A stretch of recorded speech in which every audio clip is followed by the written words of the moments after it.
کہاں سے تم نفرت لے کر آئے؟ تھوڑی سی زندگی ہے، نفرتیں نہ پالو، بغض نہ پالو، حقارتیں نہ پالو۔ کسی کو اگر غلط راستے پہ تم دیکھ رہے ہو، اس سے بچانا ضروری ہے، اس سے نفرت کرنا۔ آپ کی مثال ایک طبیب کی ہے، اور جو غلط راستوں پر ہے اس کی مثال ایک مریض کی ہے۔ اگر ڈاکٹر مریض سے نفرت کرے گا، علاج ہو سکے۔ گھروں میں بھی نفرتیں مٹاؤ، محبتیں پیدا کرو۔ یہ دو سبق یاد کر لو گے نا تو اس معاشرے کے لیے تم رحمت بن جاؤ گے، جنت بن جاؤ، سخی بن کے جاؤ، محبت والی بن۔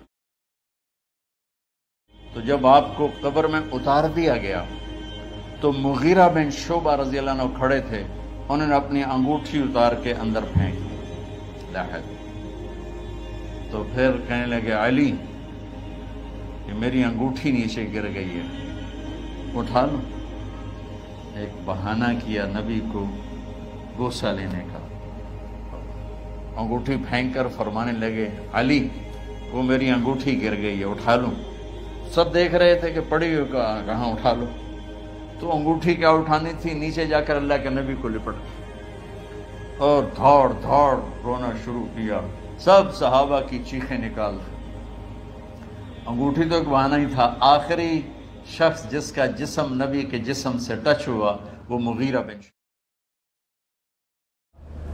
وہ تو اتنا کریم، علماء نے لکھا ہے اللہ سے نا امیدی گناہ کبیرہ ہے، اور ایک حدیث اس کی تائید کرتی ہے کہ اللہ تعالیٰ کی حدیث قدسی ہے، اگر میں دنیا میں کسی کو پکڑتا اس کے گناہ پر تو ان کو پکڑتا جو مجھ سے نا امید ہو کے بیٹھو۔ اور میں اللہ پہ قربان جاؤں،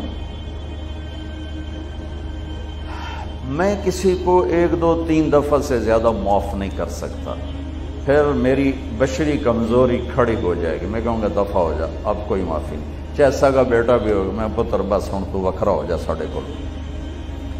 کہ ایک حد تک انسان جاتا ہے، اگر اس کی بس ہو جاتی ہے وہ کتنا ہی بڑا کیوں نہ ہو۔ میں اس شہنشاہ پہ قربان جاؤں جو کہتا ہے ان استقالنی عقلت له۔ اس کی ایک مثال ہے، پچھلے دنوں ایک 22 سالہ بچہ نے 55 منٹ مجھے فون پہ صرف ماں بہن کی گالی نہیں دی، باقی سب کچھ کیا، اور میں 55 منٹ سنتا رہا۔ 1 ہفتہ میرے سر کا درد نہیں گیا۔ 55 منٹ، اور 22 سال کا ان پڑھ نوجوان وہ بکواس کرتا گیا، اور میں 55 منٹ میں سنتا ہی رہا۔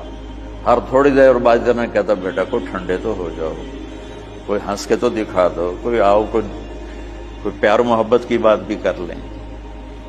آخر میں جا کر کہنے لگا ایک بات ہے کہ آپ کا صبر بہت بڑا ہے، آپ نے مجھے بہت برداشت۔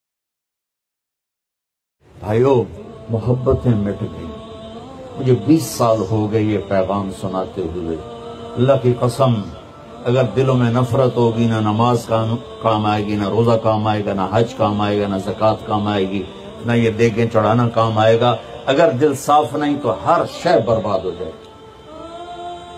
دل صاف کر، کمرہ صاف ستھرا ہو نا تو ایک چیئر پڑی ہوئی بھی خوبصورت نظر آتی ہے، اور کمرہ گندا ہو تو سونے کا تاروں کا قالین بچھا دو تو وہ بھی گندا ہو جائے گا۔